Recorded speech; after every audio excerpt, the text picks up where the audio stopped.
जालन्यातून मनोज जरांगे पाटील हे महाविकास आघाडीचे उमेदवार असणार का अशा चर्चा सुरू झाल्यात। महाविकास आघाडीला वंचित बहुजन आघाडीने तसा प्रस्ताव दिलेला आहे। आमच्या नेत्याला बोलला, अरे तुझा नेता नाही, हे समाजाचे लेकर आहेत तुझे, ज्यांनी तुला मतदान करून मोठं केले। मराठा समाज बघतोय की यांना किती मोठं केलं आणि आज काय षड्यंत्र रचायला लागले। काही होणार नाही। माझीच उलट विनंती आहे सरकारला की तुम्ही डावपेचं बंद करा। तुम्ही डावपेचं बंद करा। मराठ्यांची नाराजी लाटांगावर घेऊ नका। तुम्ही सगळ्या सोयरीची अंमलबजावणी द्या। मी हटू शकत नाही अंमलबजावणीपासून आणि सगळ्या सोयऱ्यांच्या याच्यापासून।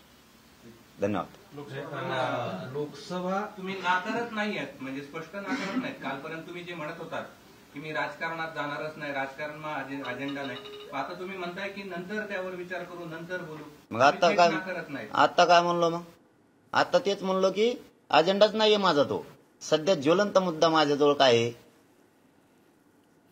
की मराठा आरक्षण आणि ते लेकर त्यांना मोठं करायचंय, त्यांना आरक्षण त्यांच्या हक्काचं द्यायचं, हा माझ्या समोरचा अजेंडा आहे। आणि माझ्या समाजासमोर समजा, कारण असले गृहमंत्र्यांनी कितीही संकट उभा केली तरी माझ्या मराठ्यांनी हे सहज पार केलेले। सहज तुम्ही कितीही केसेस केल्या, मराठा केसेसला घाबरणार नाही आणि हटणार पण नाही। परंतु हे बघा, त्यांचा अधिकार आहे ते बोललेत, त्यांचा अधिकार आहे ते बोललेत, म्हणून काही गोष्टीचा डायरेक्ट काही आम्ही बोललोच पाहिजे असं काही नाही।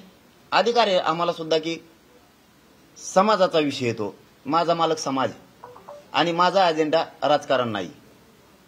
पण यापूर्वी त्यांनी 2-3दा बाईट पण दिला होता की तुम्ही राजकारणात यावं, जालना लोकसभेची निवडणूक लढवावी असं त्यावेळी सांगितलं होतं। पण आता ते मागणीच महाविकास आघाडीला करतायत की आम्ही तुमच्यासोबत येत असताना या अटी असतील, त्या अटीमध्ये जालना लोकसभेसाठी तुम्हाला उमेदवारी मिळावी असं लिहिलं आहे। मी बोललोच ना आता की प्रकाश आंबेडकर साहेब हे समाजाच्या आमच्या पहिल्यापासून पाठीशी आंदोलनाच्या या राहिले आणि ते स्पष्ट आहे कधी पण। म्हणून मराठा समाज सुद्धा त्यांची क्रेज आहे, ते त्यांचा स्पष्टपणामुळे आवडते, ते खरे आहेत आणि खरा माणूस हा समाजाला पटत असतो।